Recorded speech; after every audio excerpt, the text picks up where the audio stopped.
Here are this week's talking points.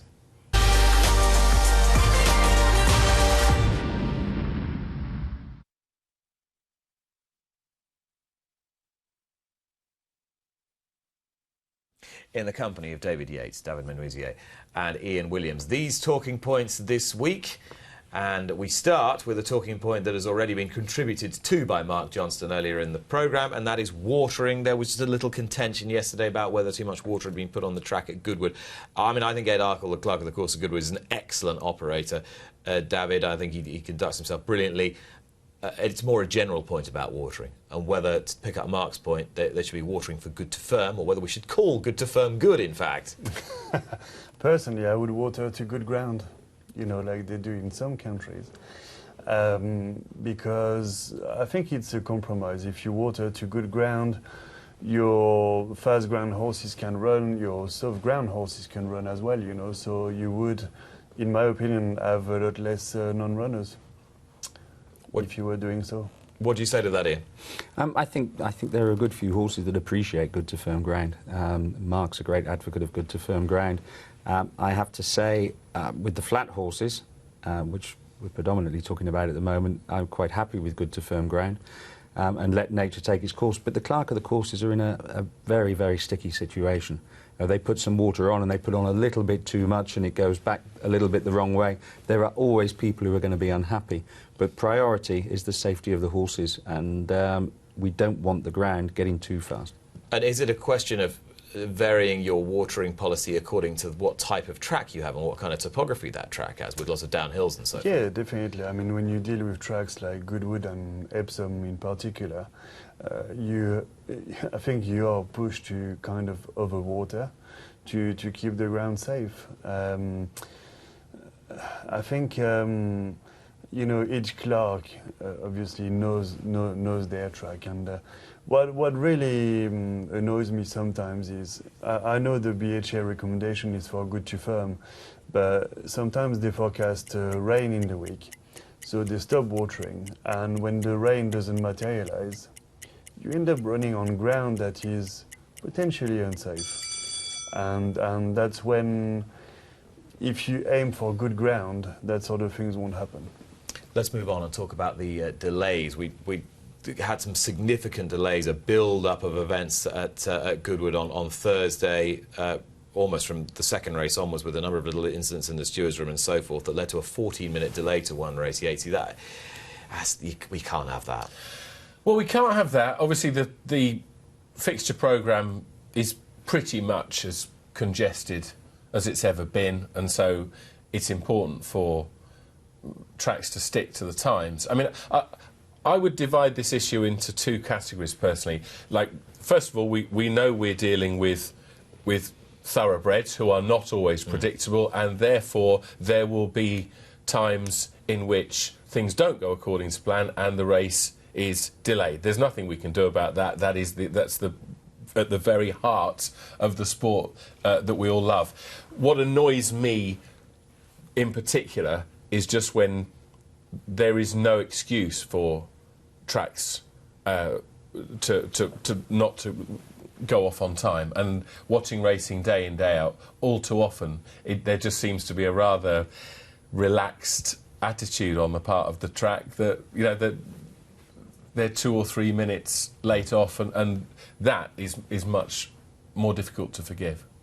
Yeah, and I think the BHA were looking into this week, and they recognise that there's an issue, but it has all sorts of implications in terms of turnover and in terms of, you know, people's viewing experience, which is very important. It's extremely important. I understand the issue. I wasn't aware of it until earlier today, but the issue on Thursday was a piece of equipment, headgear, that was... But that only added 4 minutes to the existing 10-minute delay. But it added 4 minutes, and I think actually I may have been responsible for the delay on the first race, because one of our horses shed a plate, which obviously had to be put back on. Disgrace. It was, but the farrier was extremely fast, and I actually thought that we'd got back in very well and that there wasn't an issue, but obviously there was. But it's important to run to time. See, it's the problem is these less professional trainers are ruining it for all the good ones. And, Absolutely. You know, and once we can weed them out, then we'll be fine. Yeah, we'll be in. We're trying to run to time, Nick. The bell went a while ago. Oh, that's good. That's very good. The Stewards' Cup, or indeed the Unibet Stewards' Cup, or just the Unibet Cup. Dave Yates, Ed Nicholson, PR Supremo for Unibet, was not very happy that the sponsor's name was not being added, and therefore sort of threatened to take the stewards out of the race if they should renew their sponsorship again. Yeah, it's always for one of racing's trump cards is its history and the cherished races that we all like to watch, and it's always disappointing when those titles are changed. 32 Red obviously triggered some negative comment a few years ago when it became the 32 Red Cup, not the Stewards' Cup. On the other hand, of course, sponsors put a lot of money into this game and they want their pound of flesh. They don't do it for charitable reasons, they do it for commercial and economic reasons. And so I can see, unusually for me, I can see both sides of the argument in this one. Can you, Ian? I can see both sides of the argument, but I think what makes our racing very exceptional is the tradition, and I think sponsors have to work with the tradition of racing to maintain the level that it's at. And yes, we have to use Unibet, Stewards' Cup, and put them together very well and do it in a manner that the media help, that the trainers help, that everybody recognises that Unibet are sponsoring the race and are helping to put the prize money together. But I don't think we can start taking a lot of the historical names out of racing, because all of a sudden it just becomes a sponsorship, you know, the Unibet, the whatever other betting company. We have to keep the historical names. The tradition of our racing is what makes it what it is. And Unibet are buying into a brand. They're buying into the Stewards' Cup because the Stewards' Cup has a brand. And it's very important for the history books and also for the families and the stud book more generally. You know, in 10 years' time, it's important to know that this horse won the Stewards' Cup or the Unibet Stewards' Cup rather than Unibet Cup or whatever they would call it. Nobody would really remember that it was actually the Stewards' Cup. Well, one thing that Unibet cannot do, nor can any firm do, is now advertise during sporting events before the watershed on television, apart from on greyhound racing and horse racing, which may wheel round to the advantage of horse racing. Yatesy. Absolutely. I mean, I think that over the last, well, years and certainly months, we've become aware that that on the way are limits to the way that bookmakers advertise, and that's going to impact negatively on the sport. But this is common sense, isn't it? That, you know, I don't think anybody outside the most puritanical opponent of betting and horse racing, I don't think anyone would really disagree that it's common sense that horse racing, that bookmakers should be allowed to advertise their horse racing product when horse racing is shown pre-watershed. Why shouldn't they be allowed to advertise their football product when football is shown pre-watershed? Well, that's a very good argument. Personally, I think they should be allowed to, and I think that legislation goes too far. But I'm relieved that it doesn't apply to horse racing and greyhounds. I mean, Richard Flint, the Skybet ex-Skybet CEO, David, said recently that the horse racing should be very worried about this new puritanism that is sweeping the nation. Are you worried about the implications for the sport? I don't really have a view, to be honest. You can pass that potato right down the line. I think it has to be a worry. You know, horse racing is it's a great sport. It's supported by betting, gambling.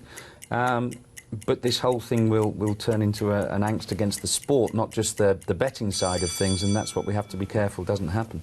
Yeah, which is why the racing and betting industries need to be inextricably intertwined and supportive of one another. Supportive of one another. Let's talk about Enable. You will have a view on this horse. I think so. Enable. Is it the right call to go Yorkshire Oaks en route to the Arc, or would you have rather seen her in the Juddmonte International backing up to 10 furlongs? No, again? I think you know you need a fresh horse, you know, to win the Arc, and I think it's a very shrewd move, you know, to try and win an easy race rather than dig deep and maybe lack a bit of freshness for the big race. I think it's very shrewd. Because the reductive way of looking at it, Ian, would be to say, well, she's won an Eclipse against colts this year. Why can't she win a Juddmonte against colts? She's clearly better than everything else. No, why can't she? But, you know, it's the first thing, it's great that we are going to see her again, because they could have actually just said, look, we'll go straight to the Arc, and what a wonderful feast for us all to watch. And any opportunity we get to see her racing between now and the Arc is great for racing. And actually, me personally, I just loved watching her run last time. It was a fantastic race, but we need to see as much of her as possible. But if they can make it slightly easier for her, and then her lead into the Arc is such, then it's the sensible thing to do.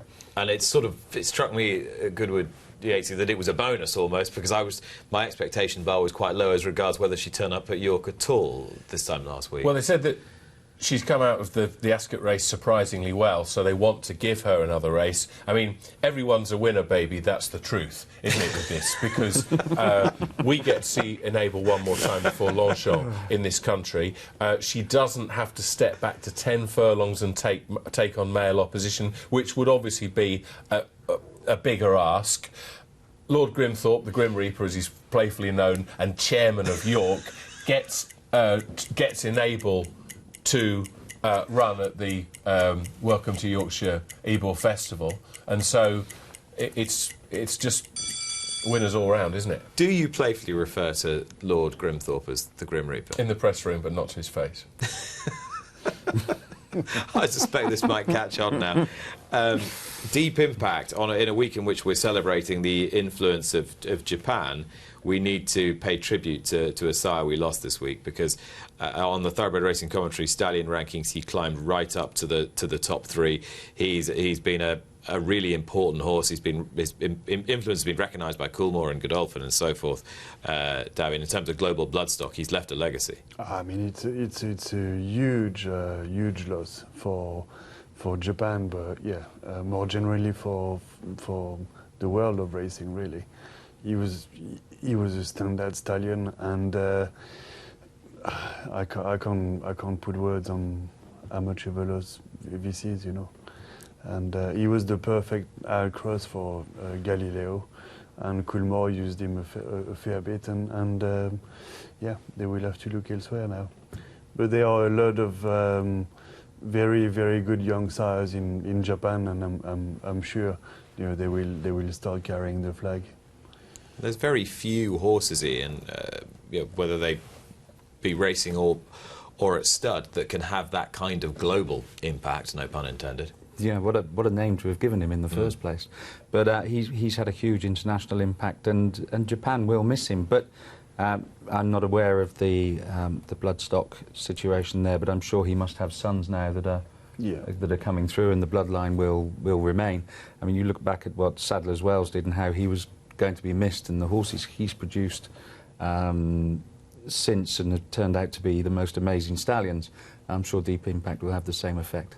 And one or two of his own sons, of course, standing here. Last year's 2,000 Guineas winner, Saxon Warrior, being just one son of Deep Impact who applied his trade in this country. I think as a racehorse, he had a deep impact as well. When he ran in the Arc, Yatesy, and feel free to ignore the buzzer here. Behind rail link when things didn't go to plan, but as David said, the fact that he was used by Godolphin and Coolmore, who that's the perfect solution to the Galileo problem, and sadly that solution isn't there anymore. And this week, Coolmore have found another solution. They found another solution in the shape of Calix, a son of Kingman, that they can stand at stud after a very brief but occasionally brilliant racing career. It's interesting, this, isn't it? Juddmonte have retained some breeding rights and interest in Calix, Ian, but he's going to stand at Coolmore, and transfers from Juddmonte to Coolmore before have yielded the likes of, well, Danehill being the most obvious example of a sire who did them more than a few favours. But, you know, there are few people that promote a stallion like Coolmore. Exactly. And his bloodlines are such that they'll put a lot into him, they'll put a lot of mares to him, and with the Juddmonte backing as well, the horse is destined to be a top sire, should nothing go wrong. And it's interesting that they've done that, and it's happened as quickly as it has done, and he'll be there for next season. I don't know, will he do both hemispheres? Is there any talk of that? I can't think why he wouldn't if he was fit to do so. I can't think why he wouldn't. And it's getting into that blood, isn't it? That Invincible Spirit Kingman blood, and again, as you say, for so many of those mares. Kingman looks a fantastic sire, and he's a very exciting one, and I'm sure in the next 5 years he will be right at the top. So they're investing on a huge potential in Calix, I'd say. From a very, very strong female line as well. You know, Hayley Borin, that was trained by Cricket Head and half-sister to African Rose, I think. Was that during your time there? No, that was, that was a bit later, a few years later, after I had left to go to America. Yeah. But still, a fascinating acquisition. Of course, there will be some saying it's a shame these horses have to go to stud, but evidently he was a horse with fragility as a racehorse. Yeah, it looks that way, doesn't it? I mean, after his Coventry Stakes win, he missed the remainder of 2018. Obviously, something came to light after that defeat at Haydock Park when he was, 13-2 on, having won at Ascot on his return to the fray. So, as you say, there was a fragility there, but again, this is a good opportunity for Coolmore to get their hands on the Invincible Spirit and Kingman line, as you say. Those were this week's talking points.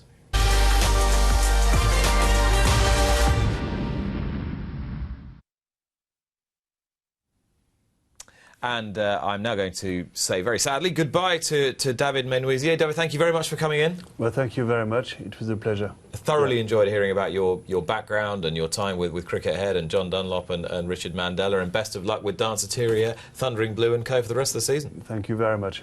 David Menuisier has been one of my guests today. When you rejoin me after the break, Yoshi Hashida, one of the team responsible for the brilliant success of Deirdre at Goodwood this week, will join me in the studio.